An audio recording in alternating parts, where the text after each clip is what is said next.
Should the taxpayer pay for Sir Keir Starmer's clothes? It's been reported that Sir Keir Starmer may have broken parliamentary rules in failing to declare clothes bought for his wife by Labour donor Lord Wahid Ali. Now, the Prime Minister reportedly approached the parliamentary authorities on Tuesday to make a late declaration after being given fresh advice on what items needed to be disclosed. Lord Ali has previously bought clothes and glasses for Sir Keir, which had been declared. However, Foreign Secretary David Lammy has suggested that Prime Ministers need to accept donations to look the part. This is not an issue of transparency. He is attempting to be transparent. US presidents and First Ladies have a huge budget paid for by the taxpayer so that they look their best on behalf of the US people. We don't have that system over here. The truth is that successive prime ministers, unless you're a billionaire like the last one, do rely on donations, political donations, so they can look their best, both in the hope of representing the country if you're in the opposition, or indeed as prime minister. That's the situation. So what do you think? 0207 862 2222 is the number. Should you and I and all of us here pay for Sir Keir Starmer's clothing alliance? Henry. Look, I have no. Give Carole a moment to calm down. I'm beyond furious having watched that. Look, I mean, let's think about the principle. OK, we pay our Prime Minister less than £150,000 a year. There are lots he gets nearly 160. Oh, OK, whoa, nearly 160, right? There are lots of people up and down councils in the country, He's still on who get far more with far less responsibility.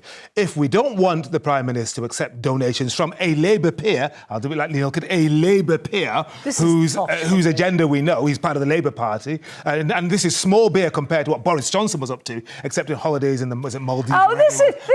Stick to the subject. It's not about but this is part of the corollary of the whole thing. No, it isn't. Then we pay him more, or we give him a taxpayer's allowance, because the US president gets a salary of about $400,000, which is about £300,000, and then has a clothing allowance on top of that, although not the First Lady, of about $50,000, which is about £38,000 or so £1,000. I mean, and we want our Prime Minister to be on the same level, same footing in all aspects, apart from defence, of course, a much bigger defence budget, as other world leaders.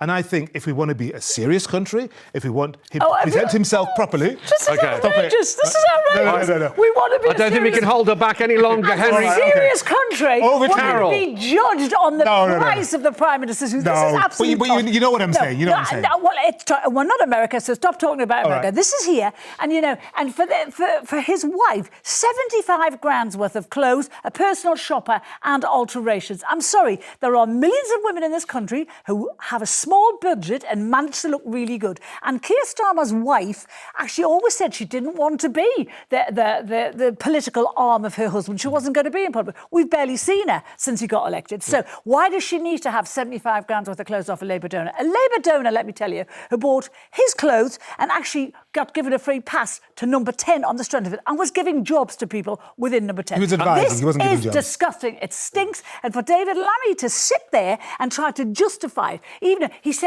when he said, and we didn't hear Laura Kuenssberg's response, when he said he needs to look nice for the people, she said, try and give that to people. All right, look, we're going to be taking your calls after the break. Should taxpayers pay for the Prime Minister's clothing allowance? Let me know what you think. Now, speaking of Prime Ministers, it's time for your calls on whether the taxpayer should pay for Sir Keir Starmer's clothes. 0207 862 2222 is the number that you need. Lots of you wanting to have your say already.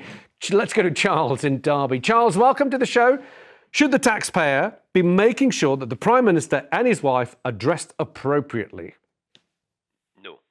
No. Okay. The man's a millionaire, okay, for one thing. He's a multi-millionaire. Yes. And secondly, they've just made an announcement that they're going to take away the heating allowance for the elderly in one hand, and then he wants us to put clothes on his back in the next. Yeah. That's a damn disgrace. Only he doesn't want you to put clothes on his back the next, because he got a donor to pay for them. So he was actually not billing that for the now they're saying taxpayers. Yes. You want taxpayers to pay for it, but he's taking the money away from the elderly to try and put some heat in the houses. Okay, but then Charles... And then pay for a shirt. Okay, but Charles, I think you make a very valid point, and a point that a lot of people are going to be thinking, and you're right to make it. But let's try and stick to this specific question. Should we, as Henry put forward, be making sure that a basic level of appearance is covered by the state for the Prime Minister to look the part when he goes and meets other foreign dignitaries or doing their job, him and his wife? Should we as a country, like we provide them a plane and we don't say just stick them on an economy flight and get them to the conferences around the world, should that also apply to their appearance? And therefore, you will avoid any accusations of sleaze, of people giving money in order to get something in return. Do you think that's possibly a better way to go than the system we have now? The way I'm looking at this just now is we're talking about taxpayers' money being used, yes, essentially, to pay for his clothes. Well, like essentially taxpayers... When we've got people who are starving in their own houses, should that taxpayers' money not be used for them instead of putting clothes on the back of a millionaire? Can I just back Charles up here? Starmer and Reeves have lectured us and lectured pensioners on how they should survive without the winter fuel allowance, and yet he's trying to justify spending this kind of money from a Labour donor. It is outrageous that no one is going to buy this. This is a guy who, apart from being a millionaire, earns, him and his wife between them earn 200 grand a year. You can get a very nice suit that makes you look smart from Marks and Spencer's. You don't have to pay 5 grand for a suit. We don't know. We know their salaries. We don't know their financial status. We don't know. Well, let me tell you. We just don't know. You don't know. I don't know. It is very, very important to accept. Because, well, what's happening right now, 200 grand a year between them, plus he's living rent-free in Downing Street. He gets all his expenses paid, so we do know how they're living. They're living incredibly well. I would wager that none of us actually know his financial circumstances. We can make assumptions. And the other point is, the other point is, these are costs incurred because he is Prime Minister. If he weren't Prime Minister, he wouldn't have to wear a different suit every day, wouldn't have to be on the world stage. All he is paying for would be his clothes. His costs are met. All his heating bills are met by the taxpayer. His rent is paid by the taxpayer. All his expenses. Okay. All he's got to pay for is his clothes. Charles, thank you for kicking us off. Philippa is in Staffordshire. Philippa, what would you like to say? Well, I'm going to side very much with Carole here. Yeah. The clothing issue is not a problem for me because it was a personal donation, and it's just like your mum buying you a nice cardie to go out in or something like that. I think it's not taxpayers' money, so I don't think we can have any worries about that. What we do need to look at are the allowances that MPs get for all sorts of ordinary things. For example, I think there's a £25 a day meal allowance. Now, I used to work and I used to have to pay for my own lunches. Yeah. You know, they take the pensioners' money, which I wasn't going to raise, but their heating's paid for. Those sort of things really hurt because they are taxpayers' money, and they're from people who can very easily afford to meet those costs. But Philippa, being an MP, I know a few MPs, it is not an ordinary job. Most jobs, after 38 hours or 40 hours, you clock off, you don't have to think about it. With an MP, if you're doing it properly, you can be working easily 80, 90 or 100 hours a week because it never stops. Why do you have to design a suit on to do that? No, we're talking about that was the Prime Minister. And if we don't want to accept donations from Lord Alli or anybody else, then the taxpayer will have to at least stump up some of them. Can we just make the difference between this?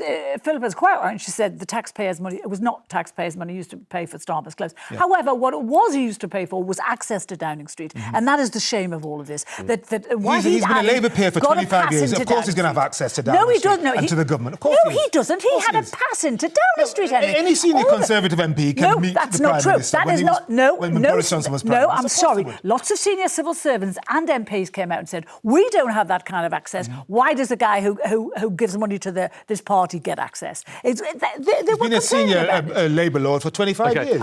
Philippa, thank you. Let's move on to Michael. Michael in Hertfordshire. Michael, good afternoon.